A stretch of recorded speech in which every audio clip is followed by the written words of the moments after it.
If miracles are real, then God is real. And if God is real, then his promises are real. And we can look forward to eternal life. The things that I've seen, the people that I've talked to, the research that I've done, it all points to God, all of it. And so I can't not believe. This is an emergency broadcast. This is not a test. Welcome everybody to the Dad's Doomsday Guide. Thank you for joining us before the holidays kick in. It actually is virtually almost Christmas now, but thanks for joining us and checking out another episode before we get to the real slow time of the year where everybody kind of shuts down. It's been a while. I feel like I say this all the time, but it actually has been a couple months since we posted an episode, I think, and because I just kept getting sick for my kids, I still am catching colds from them constantly. Ever since my kids started school, it's been just crap show. Like, I just can't. If anybody has any tricks, I'm going deep on the internet looking for things to like stop getting upper respiratory infections and having that go to like bronchitis or sinus infections. I'm down to like stuffing kimchi up your nose if anybody has ever heard of that. So if anybody has any tips, yeah, please let me know. But I just cannot for the life of me avoid getting sick for any length of period of time lately. So sorry for the delay, but as the new year rolls around, we will be coming out with more episodes. But we wanted to get this one in before Christmas as it's kind of pertains to that whole topic of God and miracles, as you heard at the top. Thank you for everyone who's done the survey. Our logo's finished. We're going to be putting it on a shirt and a mug. And if you fill out the survey, you have a shot at getting a free shirt for yourself. If you haven't already, I'll put the link in the description below so you can check it out one more time before the end of the year. And then we'll be just got to find a place to source the shirts and everything. And then we'll be contacting those who win. Today, we are happy to have on Michael O'Neill. He is an award-winning author, EWTN host, and creator of the site miraclehunter.com. He is a graduate of Stanford University, and he's been interviewed on shows like NBC Today, National Geographic, and Dr. Oz. He is a wealth of knowledge, and we are very happy to have him on. And he was very kind enough to go down the rabbit hole with us on some of these topics, stuff that I never knew about, even though I'm interested in miracles, I'm interested in Lourdes, Marian Apparitions. But the wealth of knowledge is crazy. He's been doing it a very long time. So he does mention at the end of the interview about what websites to go to and where you can follow him and get more information. But just to start it off, I would go to miraclehunter.com, start from there, and it'll kind of branch off to his books, the radio shows he does, the TV stuff he does, the docuseries stuff he does. I'm planning on kind of trying to watch some of this stuff over Christmas. So it's really good. So if you guys are interested in this topic, or even if you don't believe in it, I think just to be exposed to what the Catholic Church talks about these things, what's happened, what are some of the highlights, I guess, that are kind of unexplainable by scientists today. So without further ado, let's get to the interview. Merry Christmas, Happy Holidays, whatever you celebrate. I hope you have a good time. Happy New Year, and we will see you in 2024. First, thank you, Michael, for doing this. I really appreciate it. I know you're probably extremely busy with everything that you have going on. So thank you for making the time. I guess for people who didn't or don't know about you, and it's funny because have been interested in this kind of topic for a while since I was younger. We can kind of get into that whole crisis of faith type of thing that I think leads a lot of people to kind of look for this stuff. How did you originally get into this? I thought I heard that you were an engineer. Is that correct? Or correct me if I'm wrong, but how was your path to being a miracle hunter? It's an interesting question, of course, because there's no such thing as a career in miracle hunting. There's no degree that you can get. There's nowhere that you can study this. You almost can't even intend for this to happen. It just kind of does.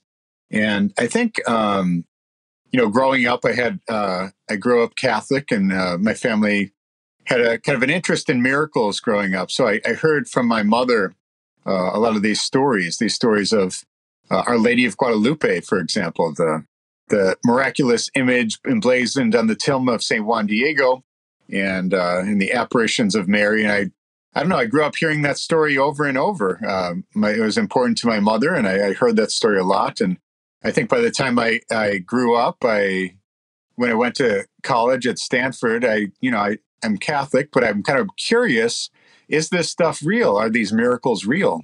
And it was about the time of graduation when I got some advice from Condoleezza Rice, who's the vice provost of Stanford at the time. And that advice was, whatever you do in life, become an expert in something.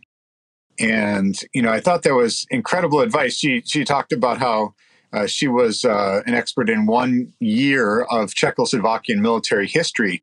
one tiny aspect, but she knew more about that one thing than anyone else in the whole planet. She was sure of it. So it was kind of this, find your sliver of the universe and own it kind of advice. So I took that to heart, and I thought, well, what do I want to become the world's expert in? And I thought, I want to learn about miracles. I want to be the expert on miracles. And so I registered the website, miraclehunter.com. And back in the 1990s, when that wasn't really a common thing to do for people to just start setting up websites. But I did that, and I started chucking it full of information. So I would study these things, and every miracle story that I'd come across, I would load it onto the website, and I'd research it. And then I didn't put my name on the website, though. I didn't really want people to know what this was. I was just kind of doing it for my own interest. And so I'm an engineer by day, and I'm sort of investigating miracles by night and loading them to my website. And the whole time, I'm not telling anybody what I'm doing. My own mother didn't even know about this. My girlfriend at the time, she didn't even know I was doing this. So it was a completely kind of secret enterprise. But I just wanted to know. I just wanted to know what was out there, what was believable. And I thought, there's got to be other people in the world who care about this stuff. So I just want to build this website. And it turns out that even the Vatican itself doesn't have a website or a page that lists miracles. You can't go to the Vatican website and see what are the approved Marian apparitions. There's no such thing. Or the Eucharistic Miracles, or Stigmata, or the weeping statues, or any of that stuff. They don't have a list on there. And so it turns out that my website became the resource because I just started loading it. And I have thousands of reported miracles on there. And I always defer to how the Vatican investigates these things. And I put the Vatican statements on there. And so over time, I was doing this kind of secretly and quietly, but then people started finding me as they do on websites. And eventually, Dr. Oz and Megyn Kelly and the History Channel and National Geographic and all these other places just started, knocking on my door. And eventually I had to get out there with this. And so that's kind of how the Miracle Hunter got started. Would you say you initially started down this path because, how is your faith? Because we can kind of get into my journey and how suffering has really derailed that in a way. But how did you, when you approached this, was there a moment where you're like, I kind of want to see where the rubber meets the road here in terms of these stories? And did you ever have any doubt, I guess? Was this kind of a way of you exploring that? Yeah, it's a really good question. And I think that, a lot of, as I mentioned, growing up, I heard these stories and I love them. But then when you get a little bit older, you kind of start poking at them and you want to say what's real and what's not. Because if the miracle stories are real, then that's pretty significant, because then you can't walk away from your faith if these incredible things are happening and they're believable. One of the things that really opened my eyes was that the Catholic Church has this very serious investigative process, and it actually says that miracles do happen. I think that, there is the possibility the church could have just said, well, as the faithful, if you want to believe in it, that's okay, but we're not really going to make any statements about it. But they do establish things as supernatural. They go through this very strict process, and they make these statements. And I thought that was kind of amazing that the Catholic Church would do that, kind of put its neck out there and say supernatural events are happening. So, So that always kind of, that kind of impressed me that they did that. But as far as my own personal faith goes, I have this very specific memory of talking to my spiritual director at the time in college and asking him some of these questions. Are these things real? And he kind of gave me the answer, something like, it doesn't matter. It doesn't matter if they're real or not.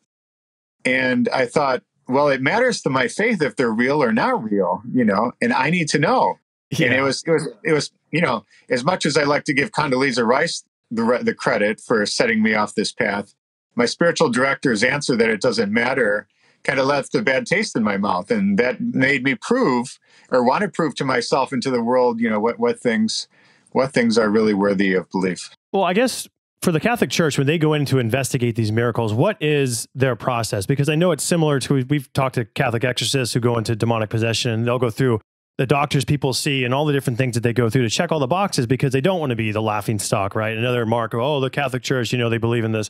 So when they go in to look at a miracle, what roughly are they looking at to try to rule out common causes? So I think that the Catholic Church in general, and of course we'll get into it, but there are different miracle types. So different miracle types have different investigative processes.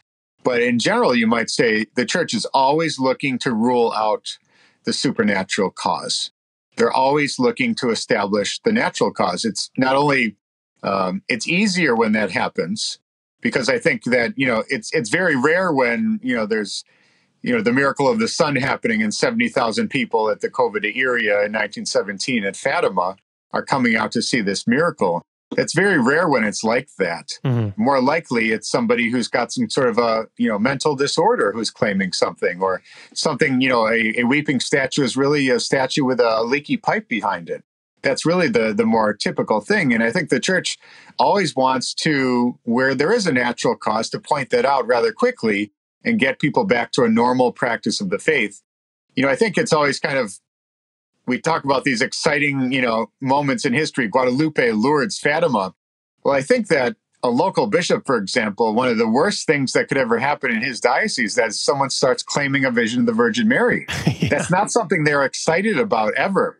And even in these famous cases where you have at Lourdes, St. Bernadette Soubirous is talking to the Abbé Pré Morel, and she's, he doesn't want to believe her. He tells her to go away until she says, that Mary identifies her as, I am the Immaculate Conception. And so then he must believe her. But up until that point, he doesn't. Or St. Juan Diego, the bishop-elect Juan de Zumárraga, he's telling Juan Diego to go away and come back with a sign because he doesn't believe him. So we all know these famous stories and we think they're great, but the bishop themselves, they don't want any of that. So the Catholic Church in general is always trying to rule things out, just because it's easier that way, and it can return people back to the faith in a more normal way. What would you say offhand, from what you've looked at, the percentages for miracles that actually become something more, and versus just the 90? Is it like 99.9999% is just other causes, mental illness, all the leaky pipe, like you mentioned? Is that kind of how it breaks down? Yeah. So again, we have to focus on the type of miracle, but maybe we can look at Marian Apparitions, since that's what I've studied in most detail. So on my website, miraclehunter.com, I have as many as 2,500 Marian Apparitions that are claimed throughout history. And those are just the ones that have sort of been reported publicly and have gotten some attention in the media or by the Church. And so if you look at the number of cases, there's something like 28 where a local bishop has given a statement of supernaturality.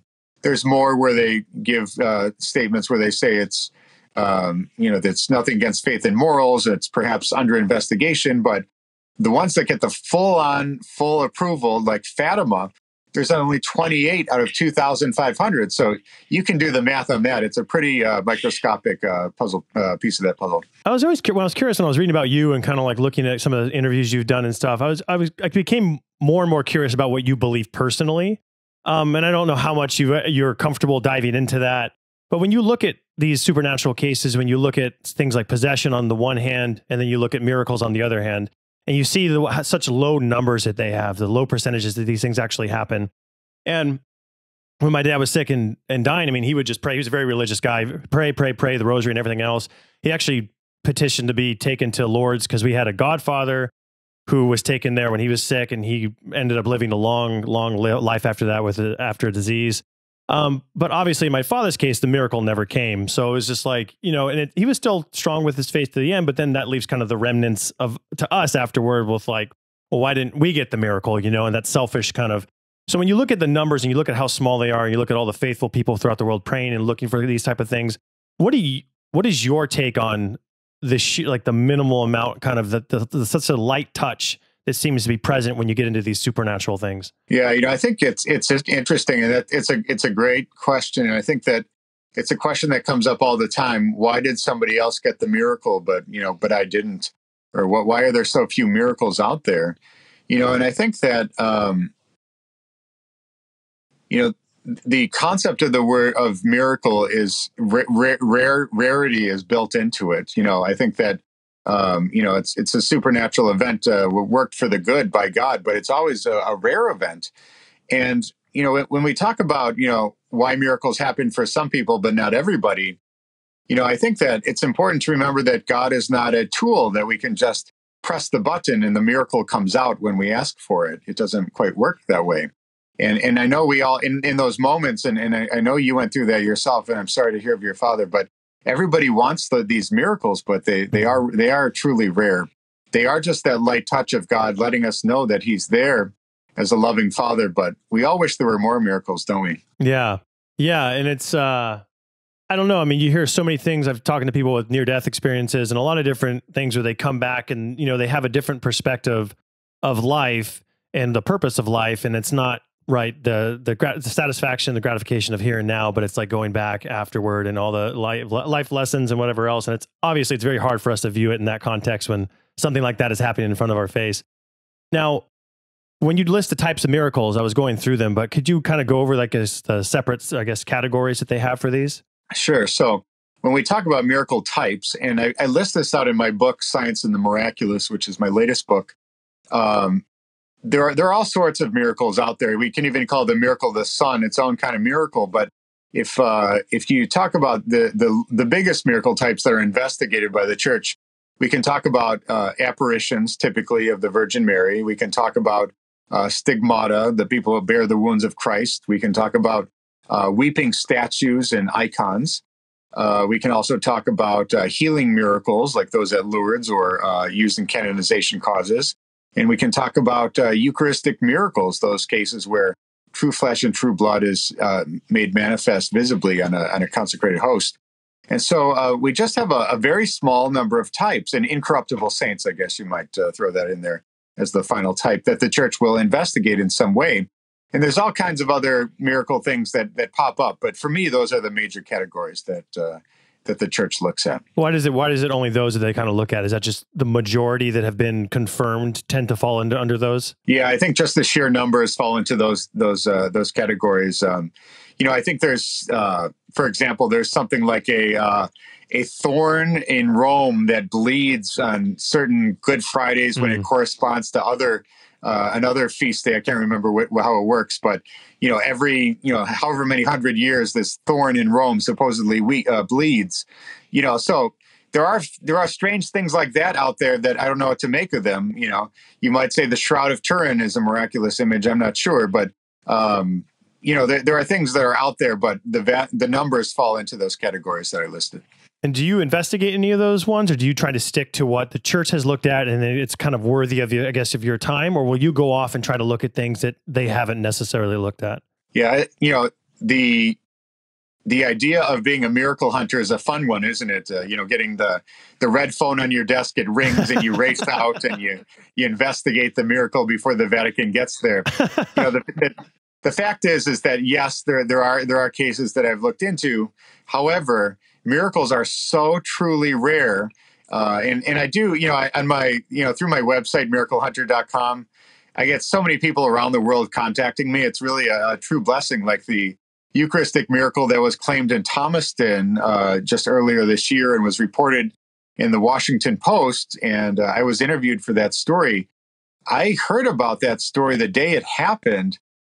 With the multiplication of those hosts, because people from that parish were contacting me, right away. So I do hear about things as they happen. I'm able to investigate them as they do happen, but miracles are so rare that unfortunately or fortunately, it's not a daily thing where I'm running out to see the latest weeping statue. Now, have you gotten into any of those situations and found something, one, legitimate and you can then pass on, or has it been mostly just kind of false alarms? Almost everything is false alarms. One of the things that I do is in addition to writing books and doing television and radio for EWTN, I also do speaking engagements. I just did one the other day in Green Bay, and at that presentation, I met some people who had just come back from reporting to the local bishop about their own Eucharistic miracle right in that area. So I feel like I heard about that one the day it happened, and that one won't break out in the news for some weeks or some months, I'm quite sure. So, so I do hear these things just being out and about, but, it's great kind of being on the inside and having people all around the world being my eyes and being my feet, walking around and reporting back. So, but in general, to answer your question, I like to look at how the church views these things, because in the end, my opinion doesn't matter at all.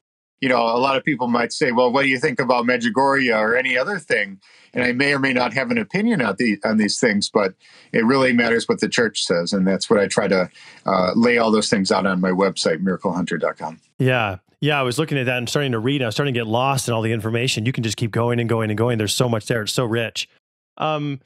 Now, the Eucharistic Miracles, I heard you briefly explain that on another podcast, and I thought that was so interesting because I'm really familiar with like Lourdes, and you kind of hear about those in the Marian Apparitions, but the Eucharistic Miracles, I mean, you kind of hear it in passing, but you don't actually hear the details of it. Could you go into some of that, like in terms of what they're finding and why it's so compelling? Yeah, so I think when people ask me what my favorite type of miracle is, when you look at those 5 different categories, I'll always say Marian Apparitions, because that's kind of what me got going on all this, and that's what my website really has, loaded with. But I think that Eucharistic miracles are the most compelling miracle type of all.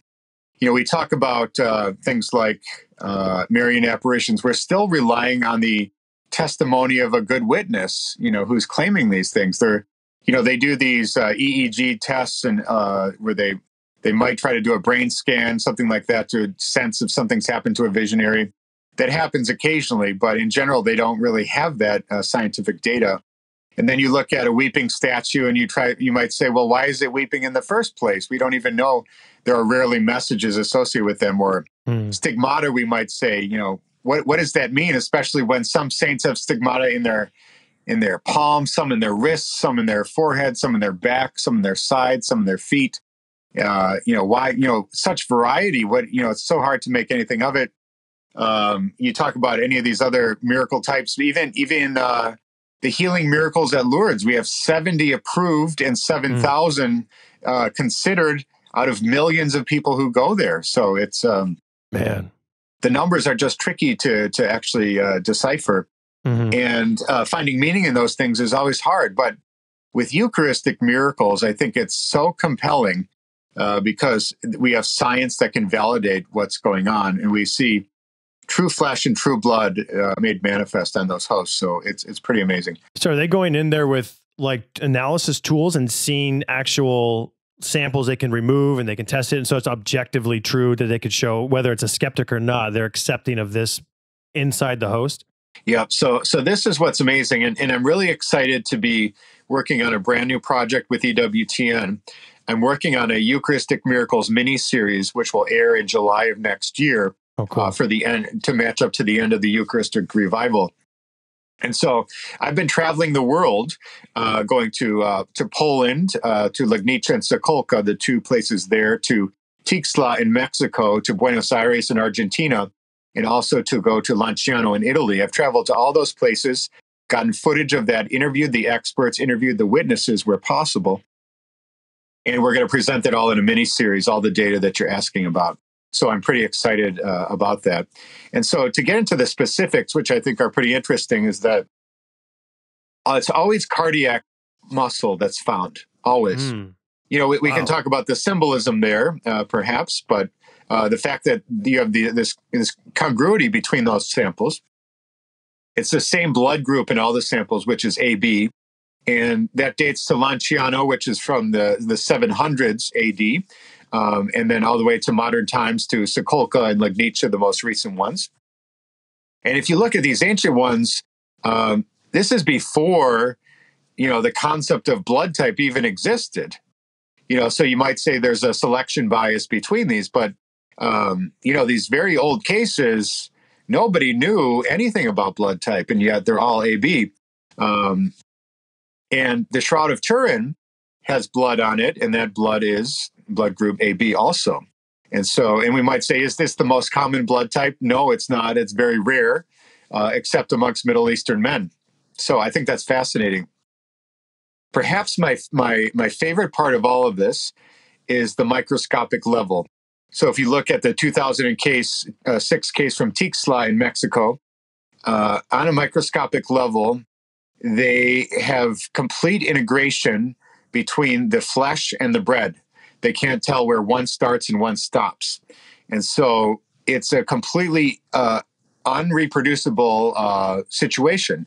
There's no scientific process for this. There's no human technology, no alien technology that's known that can create that kind of result.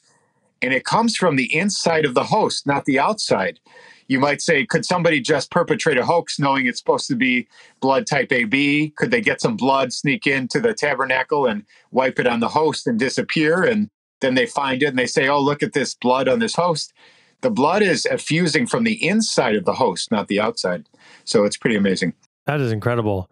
Makes me wonder why I don't hear that more. I guess the details of it, it's not something that's very put out there a lot. Like a Marian apparition is like, oh, look at this, or the stigmata or something. It's very, maybe, is it more flamboyant? I guess, is it more out there that people can kind of gravitate toward? Is that why? I mean, maybe it is talked about. And I just, I don't go in those circles. No, I think that, and that's one of the reasons why I'm doing the mini series, and that's why I'm interviewing every major Eucharistic Miracles expert out there for this program. So everybody is in this program. Anybody who knows a little bit about Eucharistic Miracles and knows who studied them, every single person is in this mini series. So I'm really excited about that. So I'm hoping that it won't even be just the Catholics who watch EWTN. I'm hoping it catches some fire and that some people see it. And I own the website, eucharisticmiracles.com. So I'll be loading it to that website as well for people who aren't necessarily EWTN people. So just to get the word out there, because I think it's important for people to know about it. Mm-hmm. And one of the interesting things is that once you learn about it and once you can kind of, get on board with the science, then, it leaves some very obvious conclusions, I think. Yeah.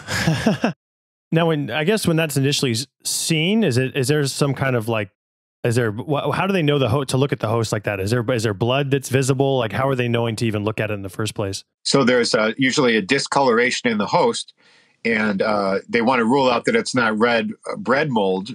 And so they'll take a sample and they'll send a blind sample to atheist scientists usually. And then they'll come back with this very strange data. And some of the samples come back with white blood cells, and any doctor will tell you that white blood cells can only last for about 20 minutes. And some of these samples have been looked at after 3 years, and there's white blood cells. Man, so that's pretty amazing. Yeah. And the big question is, the elephant in the room is, what about DNA? Because what if the sample in India matched the sample in Italy, matched the sample in Mexico, matched the sample in Poland? What if they were all from the same man, separated by centuries? That's wild, yeah. What would happen then? The whole world would have to convert. It would have to. It's no choice. So the question is, what does the DNA say? And so when they do the testing on the DNA, they have found that there is no DNA to be taken. It's either damaged or incomplete, or it's simply not there.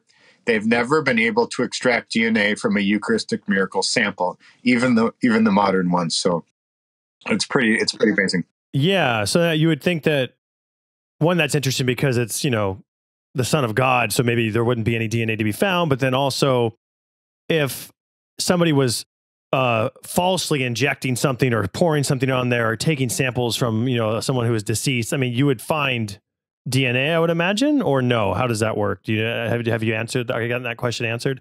So yes, right. If you were to put a person who has real DNA on a sample on a host, if it were not handled roughly, so to speak, the DNA can be damaged with rough handling, for example. But I think you would find human DNA from a person who was living. So it's complicated. It's very interesting, though, and but yeah, I think that we might say, why is there no DNA? Couldn't God just do that for us? But wouldn't that be something that would require no faith at that point? Yeah. That's the argument of, you can't love something when you're forced to, and like, hey, this is definite proof. Well, then everybody's Catholic. That's right.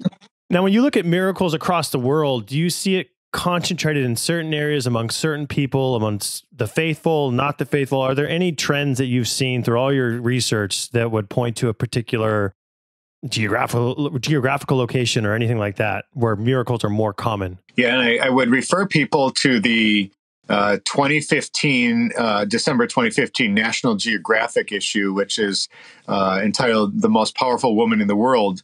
And in that, it was such a great honor to work on that with National Geographic. To get to do work on the cover story of National Geographic is an amazing thing.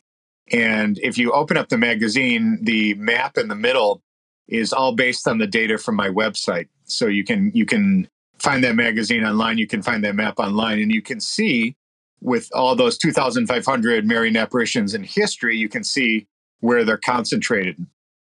And perhaps disappointingly, but mostly logically, you can say the Catholic countries of the world have the most data points. So we're talking Italy, France, and Spain have the most numbers of Marian apparitions that are claimed throughout history.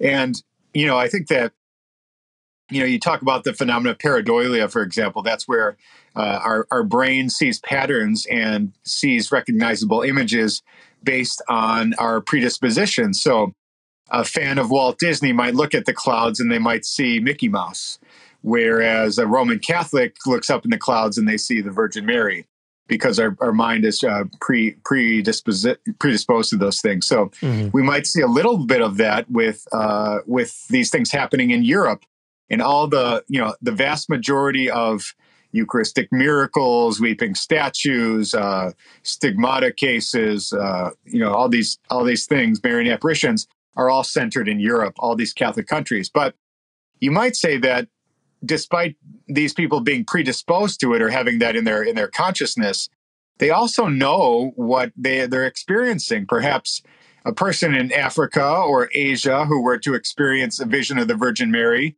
they might not necessarily know what they're looking at, or they might not be as open to the experience as somebody who's grown up in that faith tradition. So, you can look at it different ways, but definitely the data shows that Europe traditionally has been the place.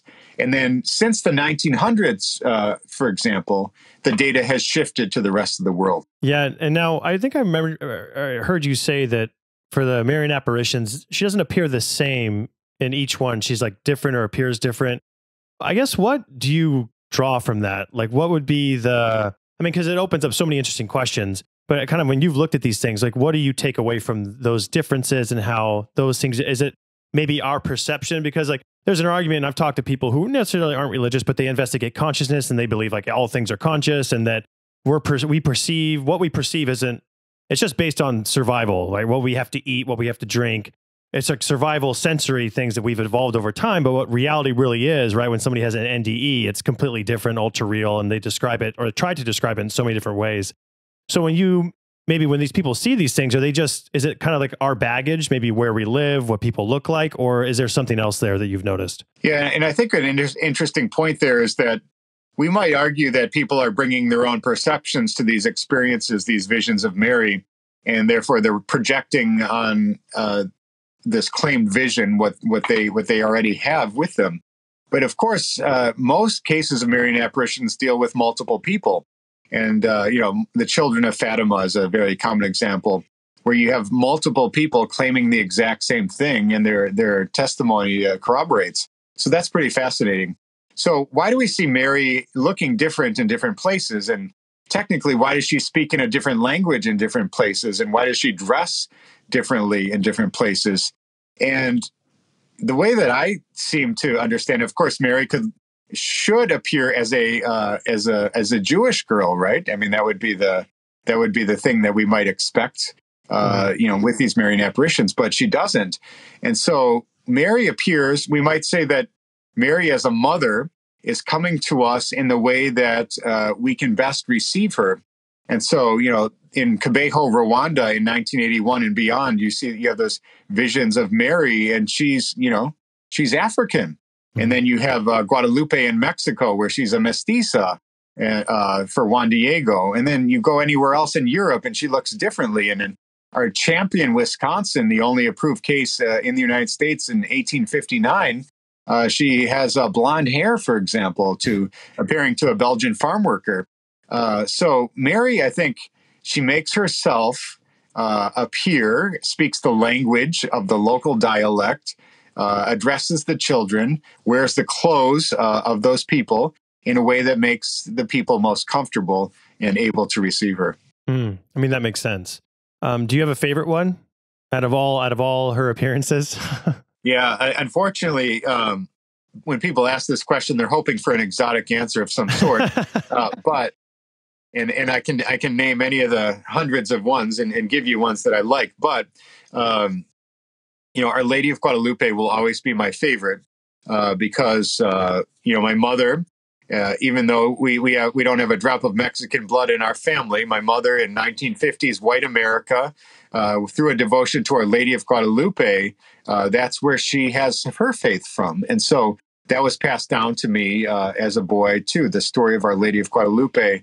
And that's really what sort of set me going on all this, is to investigate all this. And I've been to see that Guadalupe Tilma, and I've spoken to all the top Guadalupe experts in the world, and the postulator for his canonization cause, Juan Diego, and the local bishop there. I've met with all these people in Mexico City. And so this devotion's been very important to me. And, so that'll always be number one for me. Nothing will ever supplant that one. And is that the one? I think I was reading a bunch of stuff like a few weeks ago. Is that the one where they talk about the pupils of the eyes and like the imagery in the eyes, and then how I think somebody, I don't know if he was a scientist, but he was like, he thought that the whole thing like happened at once. I don't know. Can you describe some of the things that are just very, very impressive about that and that have been kind of looked at from outside sources? Yeah. So what's fascinating, I just met that man last month for the first time in my life. He's 90 years old. His name is Dr. Jose Aste Tonsman. Okay, he's a Peruvian scientist, and he was the one who identified the images in the eyes of Our Lady on the tilma. And what's fascinating is that he's identified numerous figures in these eyes, and this is at high microscopic magnification. And he's seen a figure of Juan Diego, and also the local bishop, or the bishop-elect, you might say, and several other figures in there. And some people might say, again, this is pareidolia. Somebody's seeing what they want to see. But it's pretty compelling, especially when you compare the two eyes. And for me, I always had some doubts about this, because I thought, well, maybe, but maybe not. Maybe we're just seeing what we want to see there. Isn't this just a fanciful story? The eyes match 99%. So even if somehow on a microscopic level, somebody, the painter, you might say, got in there and put those little images in the eyes, it could not match that 99% in the other eye. And it wasn't even known for hundreds and hundreds of years that there was anything in the eyes. So I think that's kind of amazing right there. So it's really an interesting phenomenon. But the Dr. Jose Aste Tonsman, his theory is that what's reflected in the eyes is the scene when Juan Diego unfurls his tilma and presents it to the local bishop. And he's surrounded by a local administrator and a family also there. So he sort of identified this scene as being that exact moment happening on December 9th, 1531, according to the time that it's said. But it's kind of fascinating. That's what he says that is going on in the image of the eyes. Yeah, it was super interesting when I was reading about it. And then I was reading about the people involved, and I realized he was so old at the time. And I was like, oh man, like those. And then they speak different languages. And so it's just like really difficult. It's like, oh, you could probably never get, those interviews are probably very difficult to get. So that's cool that you got to sit down and talk with them. So I got the interview, and I filmed the interview last month. So hopefully next year that'll be available for people to see. And maybe it will be his last interview, but it was a great honor to get to speak to him finally. Yeah, that is so cool. For the Shroud of Turin, I know it's maybe kind of outside of that traditional miracle lane into categories and stuff, but what are your thoughts on that? Because I've heard both. I had an exorcist on who just would talk about, he would go there in pilgrimage and go see it and really was impressed by it. And then you've heard other people, I guess. I can't remember what it was. Was it a carbon dating issue? Was that kind of the discrepancy, or were they debating about what part of it was sampled? Is that what the issue was? Yeah. So I think that one of the things with the Shroud of Turin, of course, for those people who don't know, it's the purported burial cloth of Christ. I mean, maybe it's the most famous object on all of earth, and everybody knows what it is. But I've run into people who don't know what it is. And I remember in 1988, I was, I think, a seventh grader at the time. And I remember my religion teacher coming in every day when he had new reports on the testing on the Shroud of Turin. And it was at the University of Arizona and a number of other labs throughout the world. They each got a sample. And that testing came back, and it showed to be from the 1200s. That's what the carbon dating showed. And that kind of burst the collective bubble of everybody in the Catholic and Christian world who was hoping that this was, in fact, the authentic burial cloth of Christ. And, for a while, the research on the Shroud of Turin really went downhill. Nobody wanted to touch it. They just thought it was a medieval forgery and kind of a silly thing to really investigate. Well, it turns out that they've redone the testing, or at least they've re-examined how the testing was done. And it was taken from a part of the shroud that was repatched after a fire that happened that burned the Shroud of Turin. So it was rewoven, and the samples that were looked at by these labs were taken from the additions to the shroud, not from the center of the shroud. So of course, they wanted to be careful and not destroy this precious artifact, but they took it from the wrong spot. And so what has been done recently is some new testing has come out, and it hasn't gotten a lot of attention because it's only been done on a basis of getting some very minor samples, not necessarily a major investigation sponsored by the church, but they've done some new tensile tests, which are different from the carbon testing. And that testing puts the shroud at the first century exactly when we would expect it. So Pope Francis is the owner of the shroud by tradition, and so it would be up to him to open it up to official testing again. But that initial testing using the tensile test is coming back and showing it to be first century. So it's very believable from that point of view that new testing should be done. But for me, you asked me what my opinion is that all that testing aside, with all the technology that we have in the history of the world, in this modern day and age where we can do anything, supposedly by science, they still cannot figure out how the image was put on the cloth. They still don't know. They can't reproduce it, and they don't know how it was done. And so to me, the mere fact that they can't answer that simple question of what is it and how did it get there, I don't know. That tells me that something's going on. So yeah, because it's like, how much money do we put into to identifying counterfeit things all around us all the time, and we can't. If it's supposedly done by some medieval forgers, we can't figure that out, like how they put something on a cloth.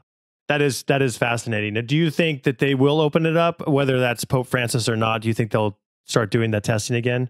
It's hard to say because, as I mentioned, the collective bubble of Christianity got burst, when that data came out in 1988.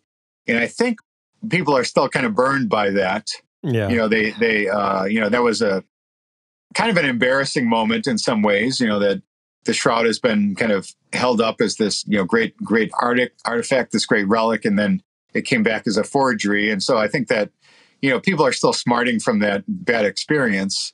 However, I think people really do want to know. And so whether it's Pope Francis or his successor, I think it will get reopened up at some point. I hope I'm alive to see it. So yeah. And what do you think about the healing miracles? And I've read about the Lourdes ones, and people, I mean, correct me if I'm wrong, but I think I've read, people regrowing bones. I mean, there's pretty intense things that you're just sitting there like, wow, how this, it's not possible. And these things seem to be documented by their doctors before and after. Now, when you look at those, one, do you have one that sticks out to you? And two, I guess, what do skeptics say about that and these other things? Are they just saying that, hey, the human mind probably can achieve these weird things in small scales, and people are just like, regrowing things, and it's nothing to do with the supernatural? Is that kind of how they approach it? Yeah, I think that, you had a couple questions in there, but I think that, skeptics will look at it and there's that quote that I think that, for the believer, no proof is necessary. For the skeptic, no proof is ever enough, that kind of thing, so, and I think everybody always, people are always going to gravitate towards the things that fit their own narrative, the selection bias of it all. And so, believers will get excited about miracles and, and skeptics will come up with whatever reason not to believe them. But, when you look at Lourdes, for example, and I just did a documentary a year ago called Miracles of Lourdes for EWTN, where I got to interview the doctor of Lourdes, Dr. Alessandro De Franciscus. And so we got to go behind the scenes of the Lourdes Medical Bureau. So that was That's cool. pretty great to, for somebody who studies miracles to get to go to, the one place in the world that studies miracles. And that's, we get the idea that miracles are happening everywhere and they're always investigated, but it's not true. The Vatican investigates miracles for canonizations, and Lourdes investigates miracles with the healing water, and that's it. There are no other investigative commissions in the world. So to get to go behind the scenes to the one was pretty great. That is really cool. The cases that are approved are, they're, especially the modern ones, you can't say anything against it. I mean, they're absolutely amazing, but they're so rare. It's incredible. As I mentioned, only 70 cases at Lourdes in history have ever been approved. 7,000 have been considered remarkable or been investigated, but the numbers are so small. But the cases that have made it through are pretty amazing. But you ask about a miracle that I find remarkable. There's this. You've heard of Padre Pio, of course, the great stigmatic and miracle worker from Pietrelcina in Italy. And there's this story of the National Center for Padre Pio, which is in Bartow, Pennsylvania, in the United States. And the woman who founded that center, she did so because Padre Pio worked an amazing miracle in her life. And so she had this 2-year-old daughter who had all these medical problems, and it looked like she was headed for death, and the doctors couldn't do anything. And at some point, this was in 1968, she's Italian. She got advice from some friends who said, "Hey, there's this Capuchin friar who lives in Italy, and he's a living saint. Why don't you go take your daughter there and see if he can bless her, and maybe you'll get a miracle." And so this woman, she goes back to her doctors, and she says, "I want to take my child to Italy." And they say, "Sorry, if you take the child on the airplane, she's going to die. What you must do is you must remove her bladder. We must remove her bladder and hook her up to some tubes and bags and things. And then you can take her on the flight. And that's the only way you can get her there and keep her alive." And sure enough, this woman agrees to the surgery to have the bladder removed and these tubes and these bags installed. And she gets on the airplane with her child in 1968. And I guess the woman reported that Padre Pio came to her in a vision or something and said, "Come quickly to Italy." So that's partly what inspired it. So she goes to Italy. She meets Padre Pio somehow. He blesses her and asks her what took her so long. And they get back on the plane. They go back to the doctor, and the doctor says, "What happened?" And they do whatever scan, and a bladder has grown back. Jeez. And bladders don't grow back, that. Then Padre Pio dies. Oh, wow. He dies in 1968. And so that vision, supposedly, that happened that said, "Come quickly," was sort of a hint that he was going to die. And, the skeptics amongst us might say, "Wait a minute, this story is too crazy. It's not possible." The doctor, whoever he was, whoever removed the bladder, must have not been a good doctor. He must have removed the wrong thing. They must have done something wrong. Their doctor was C. Everett Koop, the future Surgeon General of the United States. So good luck with that one. Yeah. Yeah. So anyway, it's my favorite one. I love Padre Pio. I think he's an amazing miracle worker. He's got so many interesting things with his stigmata, et cetera. But I don't know. That's, and I interviewed the woman who had her bladder removed and grew back, and we put together, that interview is found in this program called Miracles of Padre Pio. So people can see that on EWTN. But yeah, I love stories like this. It's absolutely amazing. And I guess final question for you would be, I think I heard you say that from what you've seen and experienced and researched, you cannot believe in God. And I mean, I guess for people who don't have that experience or, are bogged down by suffering, and I'm curious about why you believe. And now, is it just have the miracles cemented your faith in terms of everything you've seen and experienced in the interviews you've done? How do you approach that? And I guess what advice would you give to those who are kind of struggling with their own? Yeah, I know that there are many people who are struggling for different reasons, and those struggles, that pain, that suffering can get in the way of faith. And we can ask a lot of questions and we can say why to a lot of things. And, I have my own struggles and sufferings as well. And I want to say why plenty of times.